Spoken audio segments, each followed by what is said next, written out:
Welcome to Meeting of the Moms, a place to talk about all the things. I'm Lorna Adams. I'm a wife, mom, and certified life coach. I think being with people makes anything a party. Thanks for coming to ours.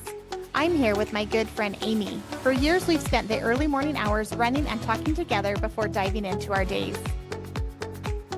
Hey, I'm Amy Rasmussen. I'm a teacher by profession, a wife and mother by choice, an optimist by nature, and happy by design. Here at Moms, we believe the world is wide open to all of us and that we have unlimited potential. We're so glad you're here. Lorna, we are about a week and a half away from the 4th of July, Independence Day, and this year happens to be the 250th anniversary of the signing of the Declaration of Independence. So I thought it might be fun for us to take just a minute and talk about some of the things we are grateful for about our country. Are you up for that? Sure, let's do it.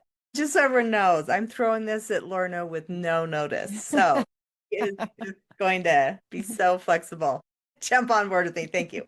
Thank you for doing that. But since I just threw that at you and you maybe want some think time, I'll start. How does that sound? Sounds good. Okay. All right. I have just been thinking lately about my experience in traveling other places. I had the opportunity to live in Germany when I was in 9th grade with my whole family. And so just from kind of a young age, I had an experience outside the United States. And while Germany is still a lot like the United States as far as economic level and some of those things, it still was my first experience to be like, places are different. And there's good things about different places. But it's helped me recognize that I'm so grateful for lots of the things that this country has to offer, even if in its all of its imperfection, regardless of who the president is or who my governor is in my state or whatever. And so one thing that I'm really grateful for is that we do have the freedom to disagree with our leaders and that we can actually talk about that freely and openly. And within some limits, that freedom of speech allows a lot of conversation and a lot of exploration of thought, and even just the freedom to be disgruntled with something and not like something. It's okay, and there's no fear of repercussions that, could end my life or take away my home or whatever. So that is one thing that I'm really thankful for. Yeah, super interesting. Well, Anna, it makes me think about how we don't have to agree with the leaders, but we can still, if you're a praying person, I'm a praying person, right? Yep. I can still be praying for the leaders, even if I don't agree with them, or maybe if I didn't vote for them or whatever it may be, we can still be praying for them because they are a leader of our country and we want our nation to do well. So I like that idea too. And I think that goes into like freedom of religion. But I think that is a blessing that we get to enjoy here. Another thing that I thought about was the blessing it is that women have all of the rights, that there is so much that women are able to do, that we are equal with men in our country.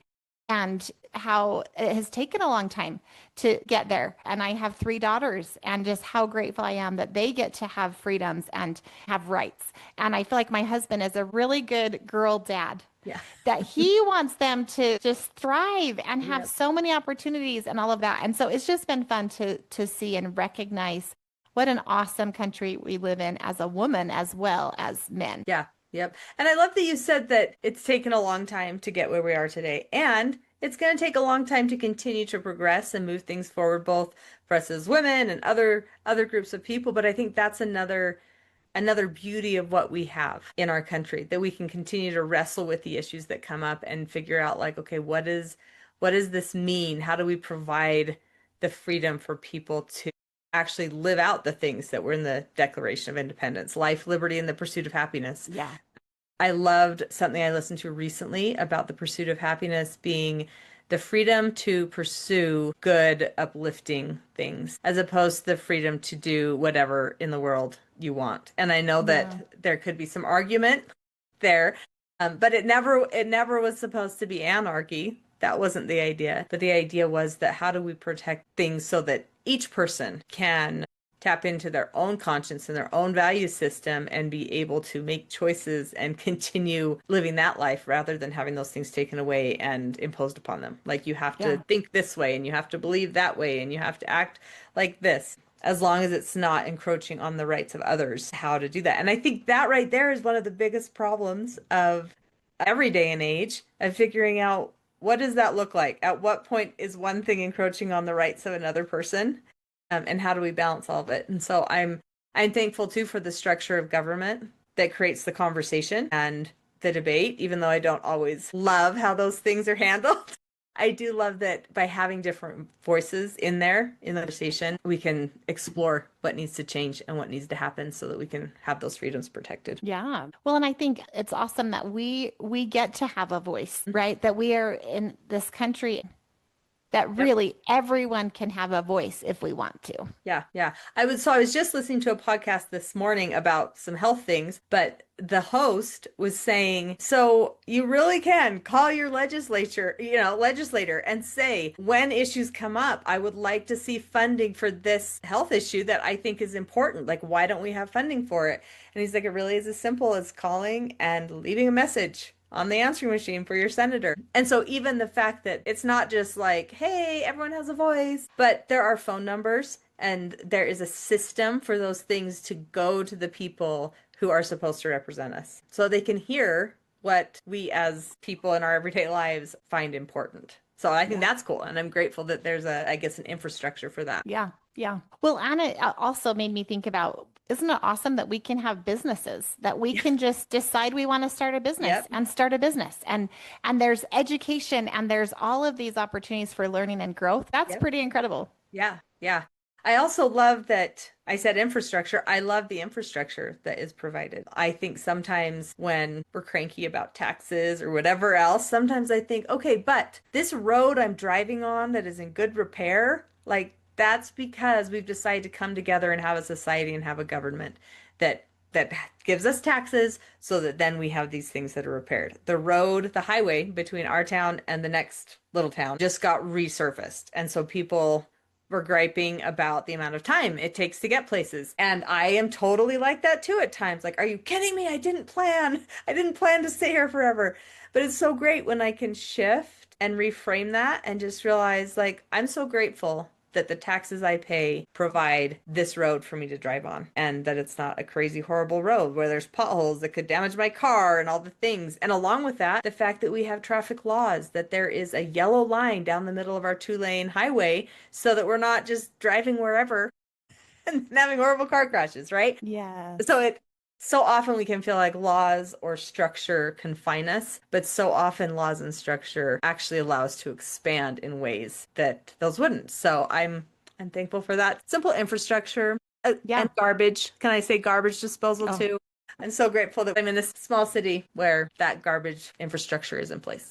Yeah, I agree. That is super nice. Back with the road specifically, we were on a trip and we were in Wyoming and Idaho and Utah, and all the road rules are the same. Yes. And I appreciate that as my teenage son is driving, and then as I drive, we're all just obeying the same laws as we go in and out of different states. And so I think that's pretty amazing that is something we offer as a nation. Yep.